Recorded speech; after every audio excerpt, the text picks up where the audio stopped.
Mesdames et messieurs les maires, mes chers collègues, messieurs les représentants de la gendarmerie, messieurs les sapeurs-pompiers, mesdames et messieurs les présidents des associations, mesdames et messieurs les représentants des différents services de la communauté de communes, il y en a au moins une, voire deux, mesdames et messieurs, chers amis, c'est avec un réel plaisir que je vous accueille ce soir et vous remercie de votre présence à cette traditionnelle cérémonie des vœux. Cette rencontre est d'abord un moment partagé de convivialité et d'échange qui me permet de vous présenter de vive voix, en mon nom et au nom du conseil municipal, nos meilleurs vœux pour cette nouvelle année qui commence. Ce moment de convivialité est plus que jamais nécessaire dans une période incertaine et anxiogène, autant sur le plan international qu'au niveau national, avec un contexte compliqué et sans doute peu satisfaisant, comme tout le monde le sait, qui ne permet pas d'envisager l'avenir sereinement. Mais restons optimistes. C'est le moment aussi pour les élus que nous sommes, avec mon conseil municipal, de faire le bilan de l'année écoulée et vous présenter les projets pour 2025. Comme vous le savez, la Gazette de Bachelière vous informe tous les 2 fois par an de l'activité de notre commune, des projets et réalisations menés par la municipalité, mais aussi de l'activité des services municipaux, de l'école ou encore la vie associative, qui ensemble font la vie de notre village. Le bilan 2024. Pour commencer, je vous présenterai rapidement le bilan financier de notre collectivité sans chiffres, je vous rassure, où il est important de souligner que nous avons un budget construit avec rigueur et sans augmentation des impôts locaux. Le budget de fonctionnement est en augmentation de 4% et s'élève à 1 152 000 €.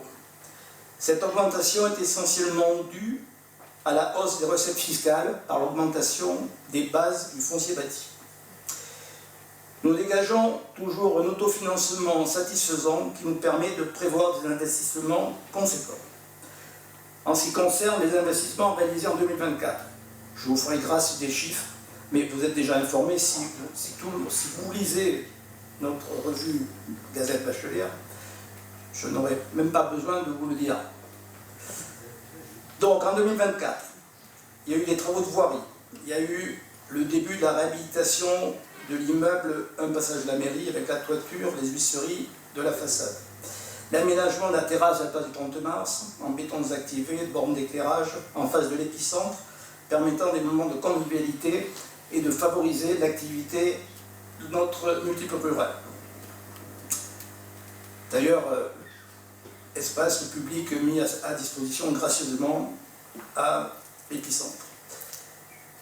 Des travaux au niveau du stade avec la réfection des sanitaires de l'USB et la modernisation de l'éclairage du stade, la climatisation de la salle de repos de l'école ainsi que des stores occultants.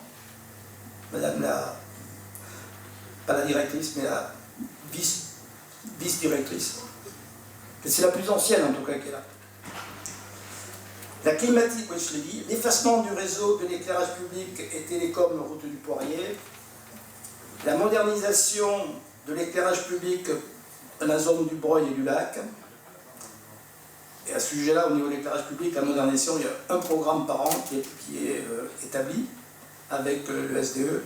Il y a eu la pose d'une bâche de défense incendie au lac, des acquisitions de matériel, et en cours des travaux de sanitaire PMR à la mairie, ainsi que le réaménagement de la cuisine pour nos secrétaires bienveillantes et travailleuses.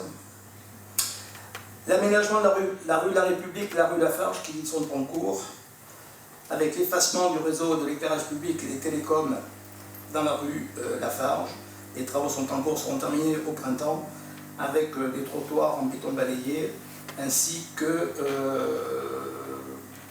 des aménagements paysagers qui sont réalisés en régie par nos agents, que je remercie aussi. Alors, ça, je vous donne un chiffre, parce que quand même, c'est un chiffre relativement important. C'est un investissement de 121 000 €, dont 30 000 € de subvention au titre de la DETR et 87 000 € pour l'effacement du réseau télécom et d'éclairage public. Et à ce sujet-là, je voulais remercier et féliciter l'entreprise Aravois pour les travaux remarquables qu'ils font, ainsi que le SDE pour leur réactivité. Et il n'est pas là, mais je le fais quand même, et remercier aussi le vice-président du SDE de notre secteur, monsieur le maire de Beauregard et vice-président de la communauté de communes, monsieur Armand Gagnon. In fine, le total des investissements pour 2024 s'élève à 346 000 €, dont financés avec 200 000 € d'autofinancement, 100 000 € d'emprunt et 46 000 € de subvention. Concernant la capacité de désendettement, malgré tous ces investissements, il n'y a aucune inquiétude à avoir, car selon les ratios, notre capacité de désendettement sera de 4 ans en 2025. Et nous sommes dans la zone verte. Au-delà de 6 ans, un peu plus orangé, et au-delà de 10 ans, ça devient dans le rouge. Nous n'en sommes pas là, donc malgré tous les investissements que nous faisons, les emprunts qui sont réalisés, nous ne sommes pas dans le rouge, loin s'en faut, bien au contraire. C'est pour cette raison d'ailleurs que les banques n'hésitent pas à nous suivre et nous accompagnent dans nos projets, même si la conjoncture économique fait que les taux sont un peu plus élevés qu'il y a quelques années, même s'ils sont un petit peu à la baisse. Actuellement, c'est aux alentours de 3,5%. Mais pour faire avancer notre commune, vous apportez des services et, comme vous le verrez, comme vous le savez, non des moindres, nous n'avons pas d'autre choix que de recourir à l'emprunt. Je le redis, si les banques nous font confiance, c'est qu'elles savent que la gestion des finances communales est très rigoureuse avec une projection dans le temps. Voilà, tracer rapidement le bilan de 2024, même si ce n'est pas tout à fait fini, mais je reviendrai sur un dossier qui me tient le plus à cœur, qui nous tient le plus à cœur tout à l'heure. En termes de projection pour 2025, en termes de travaux d'investissement, il y aura, qui a été validé déjà en commission et en conseil municipal, l'aménagement de l'espace public Esplanade Léon Michel de la Poste au cimetière pour un montant de 231 000 €. Une subvention de la DETR a été sollicitée pour 30%. L'effacement de l'éclairage public et du télécom Labroge, qui est programmé au printemps avec la reprise de la chaussée à Mont-Roubaix.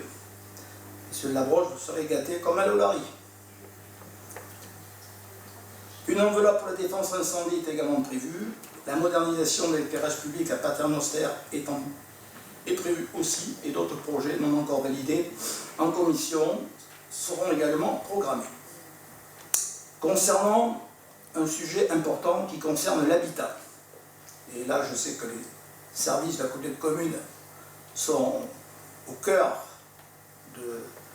de cette problématique, mais bon, là ça concerne pas la communauté de communes, mais c'est Périgord Habitat, qui est un bailleur social en charge des logements HLM sur le département de la Dordogne, a programmé depuis 2 ans la réhabilitation thermique de 14 lotissements sur l'ensemble du territoire de la Dordogne. Dans le cadre de cette programmation, le lotissement de Bellevue, comprenant 12 logements individuels, doit faire l'objet de travaux de réhabilitation. Suppression du chauffage au fioul au profit d'une pompe à chaleur double service, permettant de chauffer le logement et l'eau sanitaire. Isolation des façades par l'extérieur avec changement des persiennes au profit des descentes d'eau pluviale. Je rentre dans les détails, mais bon, c'est important que les gens qui habitent éventuellement là-bas le sachent. Donc ils vont être informés très rapidement par Périgord Habitat. Le remplacement du système de ventilation mécanique par une ventilation hygro plus performante et adaptée à l'amélioration thermique du bâtiment. Mise aux normes de l'installation électrique. Le coût prévisionnel des travaux est estimé à 598 000 € à la charge stricto sensus de Périgord Habitat. La commune n'a absolument pas 1 centime à mettre dans ce programme.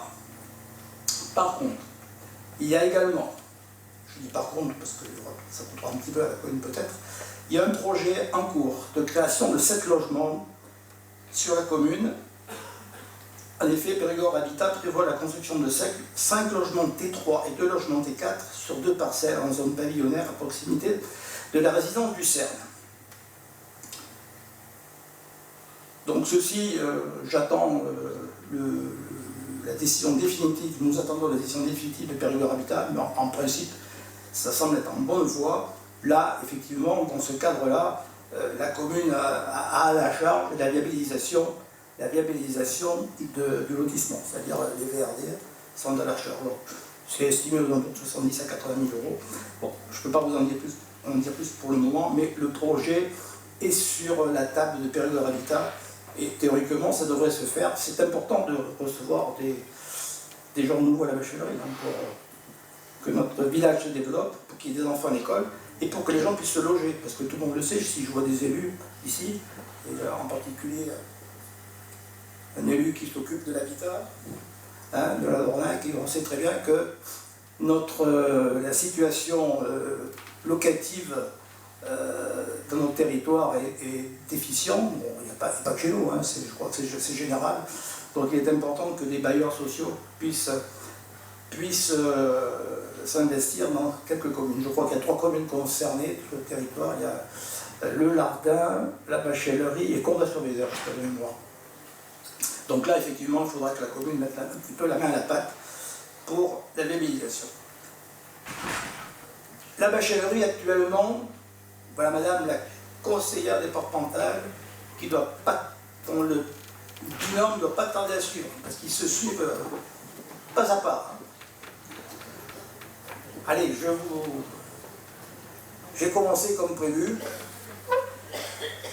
La Bachellerie compte actuellement 38 logements locatifs sociaux, propriété de Périgord Habitat, dont une douzaine implantées sur les parcelles mitoyennes de ce projet. Voilà pour ce paragraphe sur l'habitat qui est important et qui nous concerne tous. Et là, je vais changer un petit peu de registre et dire une chose qui me tient beaucoup à cœur, que je répète souvent. Comme je le répète souvent, effectivement, l'attractivité de la bachellerie n'est plus à démontrer. Ce ne sont pas des mots, mais une réalité. Alors, je vais commencer quand même parce que je vais commencer. Nous allons avoir, alors elle n'est pas là aujourd'hui, notre futur vétérinaire, Anouchka, qui est au lit, couchée avec la grippe peut-être, donc qui n'a pas pu venir ici. Sinon, elle se serait présentée à vous. Elle va s'installer le 15, elle ouvre son cabinet le 15 janvier. Nous lui avons mis à disposition des locaux communaux que nous avons en partie aménagés sur 70 mètres carrés. Et ces locaux communaux donc sur le parc de la mairie. C'est toujours notre zone de transit ici, nos cardiologues, etc. passent par là. Donc il y a 70 mètres carrés qui lui seront mis à disposition, qui sont en train d'être aménagés, ils sont presque finis. Donc je regrette franchement qu'elle ne soit pas là. Elle est charmante, elle a à peine 30 ans je crois, une jeune vétérinaire qui a choisi de venir à la bachellerie. Je ne suis pas allé la chercher. Je n'ai pas débauché de nulle part. C'est elle qui est venue me demander si on pouvait lui trouver quelque chose pour à la bachellerie. Bien entendu, j'ai dit oui. Au début, je me suis dit comment on va faire. Et puis en réfléchissant un petit peu, mes neurones arrivant encore malgré mon grand âge à fonctionner, on lui a trouvé une solution, comme on a trouvé des solutions à tous les professionnels de santé qui sont venus à la bachellerie depuis 2-3 ans. Donc, je le dis ici devant vous, donc nous lui souhaitons la bienvenue et la réussite, dont nous ne doutons pas, au vu de son dynamisme et ses capacités à exercer ce merveilleux métier de vétérinaire, n'est-ce pas, monsieur Dominique? Ça le dépasse maintenant. Nous sommes persuadés qu'elle va réussir et va pouvoir, dans un délai relativement proche, peut-être 1 ou 2 ans, je ne sais pas, pouvoir construire sa propre clinique vétérinaire. Nous lui avons déjà pour cela proposé un terrain, voire un deuxième terrain d'ailleurs. Donc pour le moment elle débute là, et ensuite je pense qu'elle ne sera pas toute seule. Pour le moment elle va faire effectivement que du, comment on appelle ça, du vétérinaire canine, voilà c'est ça, et le rural, comme on dit, elle le fera dès qu'elles seront 2. Mais ça va venir et les gens sont déjà pressés qu'elle arrive, donc vous pouvez déjà vos petits. Je sais qu'elle a déjà des rendez-vous le 15. Alors, oui. Vos petits chats, vos petits chiens, vos petits lapins, etc. Vous pouvez lui amener. Elle se fera un plaisir. En tout cas, elle est en train de monter un local vétérinaire vraiment remarquable. Je ne savais pas qu'un vétérinaire, il fait autant de matériel, en tout cas à ce jour, je ne sais pas comment du procédé Dominique à ton époque, mais là je suis impressionné. C'est impressionnant, c'est 100 000 euros. 100 000 euros d'investissement de matériel.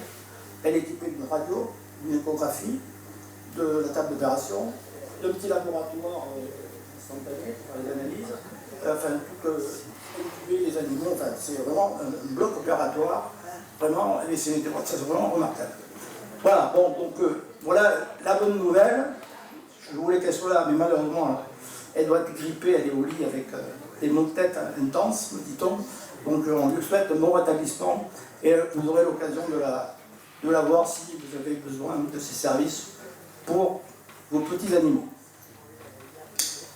Donc ça, c'est déjà quelque chose de remarquable et on lui souhaite encore une fois de réussir, mais je n'en doute point. Je ne pourrais pas, bien entendu, et ça c'est le gros chapitre, le gros chapitre de notre maison médicale, qui est sans doute la plus judicieuse réalisation dans notre village, pour notre village de 950 habitants. Nous avons mis la volonté et les moyens pour en arriver là. Je me suis personnellement investi avec conviction et convaincu de la réussite de ce projet. Nous recevons des patients bien éloignés de notre commune. L'offre de soins s'est enrichie dans l'année 2024, c'est pour ça que je parle aussi de 2024, pour notre plus grande satisfaction avec, en janvier, l'installation de ma consoeur Chloé Guesquier, médecin généraliste d'origine belge, qui est venue compléter l'équipe de la maison médicale, excusez aujourd'hui, étant de garde, travail. Des jeunes qui travaillent, c'est bien, je les encourage. Moi j'ai travaillé ce matin et j'ai vu 18 consultations.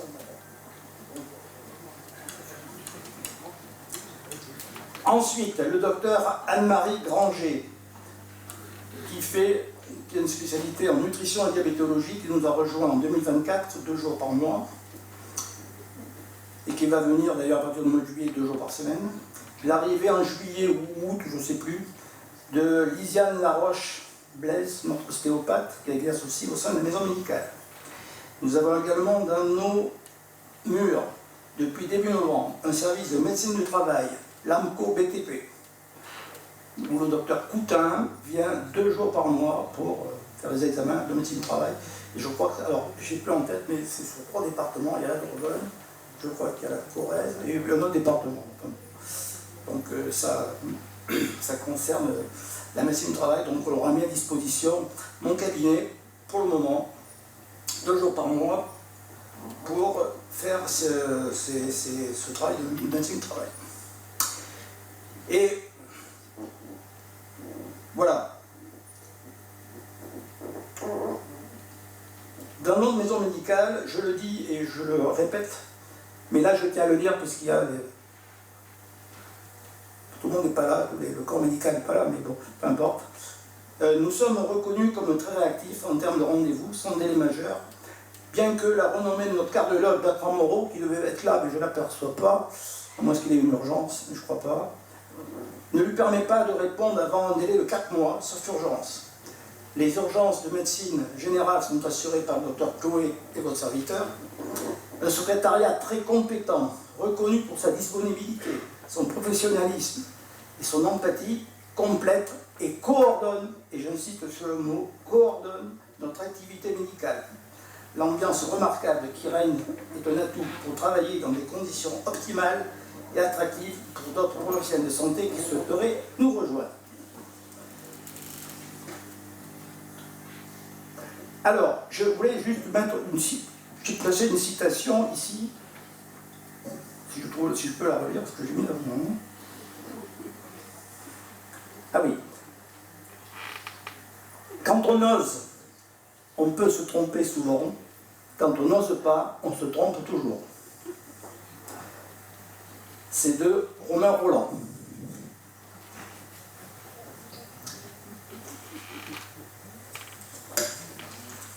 Mais ça, c'était en 2024. Je crois que nous sommes en 2025. Et là, l'événement important au niveau médical de la Bachellerie, c'est l'extension de la maison médicale dont les travaux vont commencer d'ici quelques jours. 15 jours. Cet investissement a pour but de recevoir 2 dentistes à l'automne prochain, dont le docteur DeWitt, ici présent, The French Doctor. Vous pouvez vous lever, on vous connaîtra. Avec son collègue, le docteur Rémi Bruno. Alors, eux, je les ai un petit peu débauchés. Hein. Enfin, débauchés, non, pas débauchés. Non, bon, c'était pas a priori. Voilà, ils n'étaient pas destinés a priori de la Bachellerie, mais bon, les choses ont fait que, comme je ne reste pas inactif et que je suis optimiste, je vous le redirai tout à l'heure, j'ai pu les convaincre de venir à la Bachellerie et de nous rejoindre. C'est pour cette raison que nous construisons ce bâtiment d'une surface d'environ 200 mètres carrés pour un coût de 443 000 €. La superficie des cabinets dentaires et annexes est de environ 140 mètres carrés. 2 cabinets supplémentaires étaient intégrés au projet, notamment pour que notre diabétologue Anne-Marie Granger puisse avoir son cabinet indépendant, puisqu'elle vient, je vous l'ai dit tout à l'heure, elle va venir 2 jours par semaine à partir du mois d'août. Et son planning, elle, est bien rempli aussi, elle est à 3 mois, je crois, d'après les secrétaires, à 3 mois de délai. De plus, ce cabinet pourrait être partagé, par exemple, avec les médecins, la médecine du travail.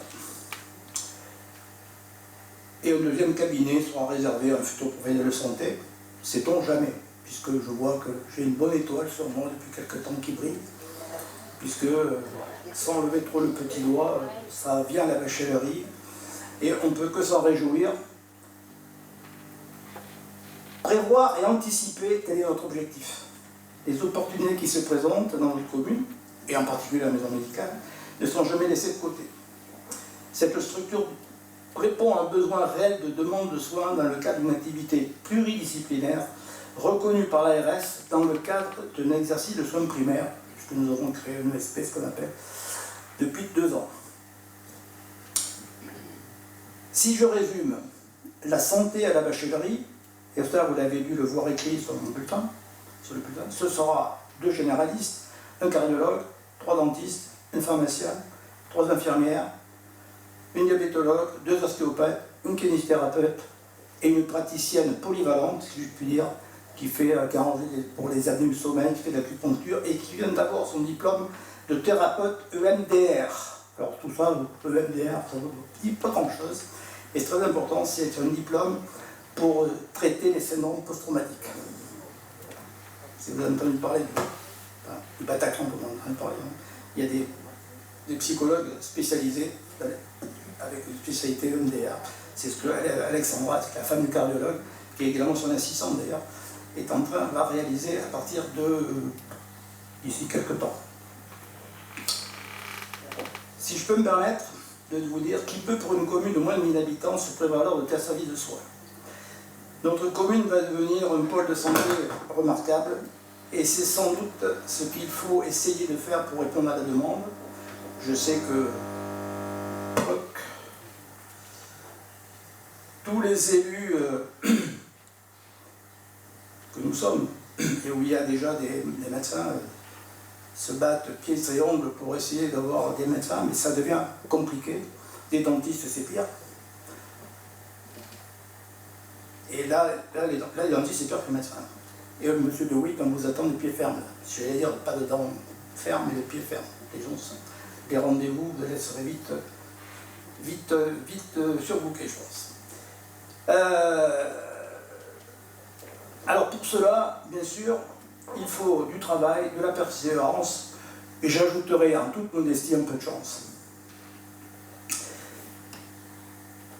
La recherche de nouveaux médecins généralistes est en cours pour remplacer votre serviteur, qui malgré le plaisir toujours présent d'exercer ce merveilleux métier, souhaite passer la main à de jeunes confrères. J'ai une piste en cours, mais bon, on verra ça, je pense qu'au printemps. les choses pourront se décanter dans le bon ou le mauvais sens. Mais ça, après, ce sera mon problème. Mais à ce jour, ma consoeur ne peut pas assurer de patientèle, c'est impossible. Donc voilà, il faut espérer que nous trouverons des médecins, mais il n'y a pas qu'ici qu'il faut en trouver.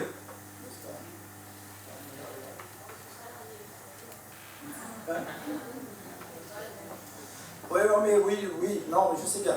Et, oui, je sais ce que tu dis, mais...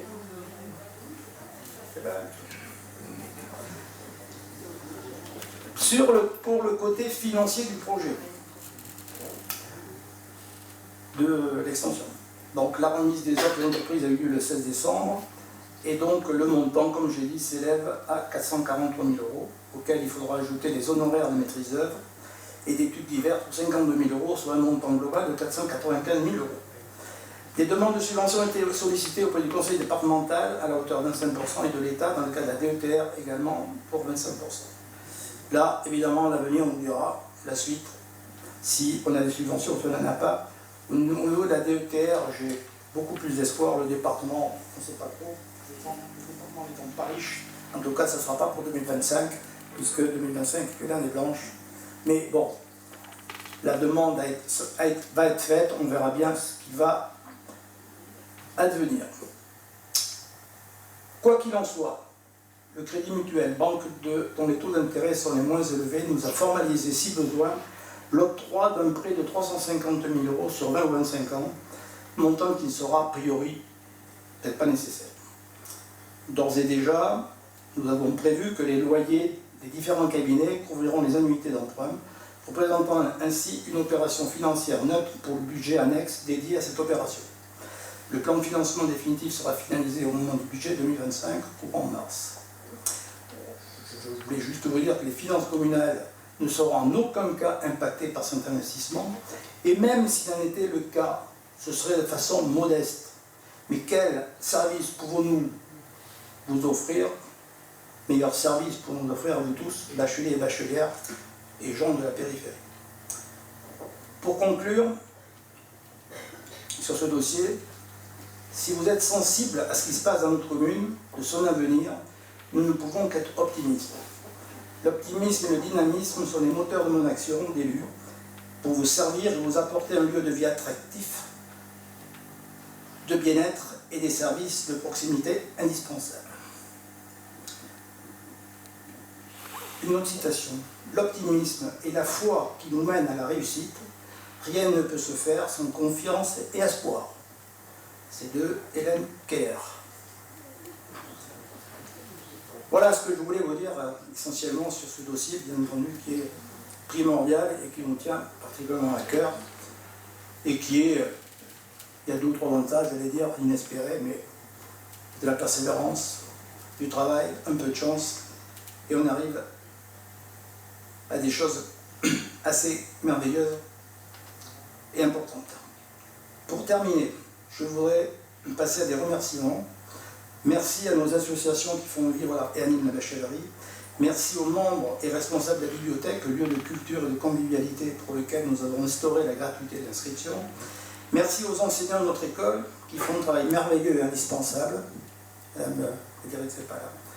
Et je citerai encore une citation de Pythagore qui dit « Éduquez les enfants et il ne sera pas nécessaire de punir les hommes ». Merci à nos commerçants, peu nombreux sans doute, mais efficaces et entreprenants. Nos félicitations à l'Épicentre pour tous les services rendus. Continuez ainsi. Merci à nos agents communaux pour leur travail consciencieux et efficace. Je tenais tout particulièrement à féliciter 2 de nos agents. Elvis Lapeya, qui est ici présent, qui après 3 années en apprentissage dans notre commune, a obtenu brillamment son CAP en aménagement paysager et ayant donné la plus grande satisfaction par son travail et son comportement exemplaire, et compte tenu des besoins de la commune, nous avons choisi de le nommer stagiaire de la fonction publique.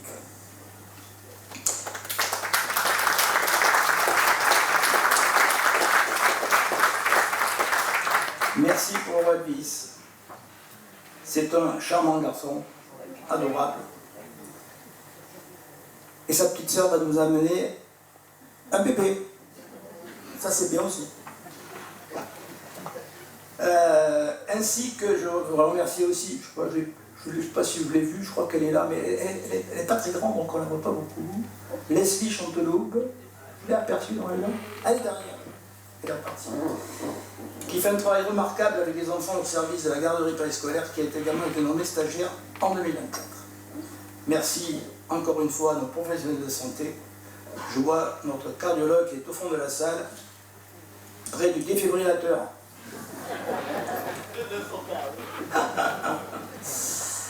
Pour conclure, donc je vous souhaite une très bonne année de santé pour 2025, une bonne année pour vous tous, vos proches et vos amis. Le conseil municipal se joint à moi pour vous souhaiter une année 2025 pleine de bonheur.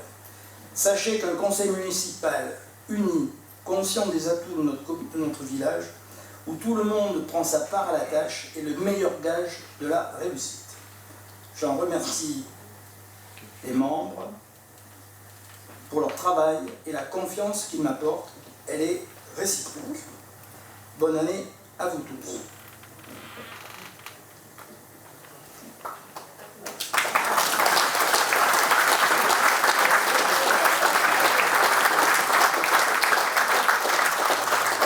Je vais finir encore, et ça c'est fini.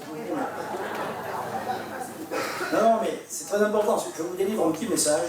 Alors, c'est ni le médecin, ni le maire, c'est l'homme, au sens noble du terme, qui vous dit ça. C'est une citation tibétaine. Non, n'ayez pas peur. Sans plus peur.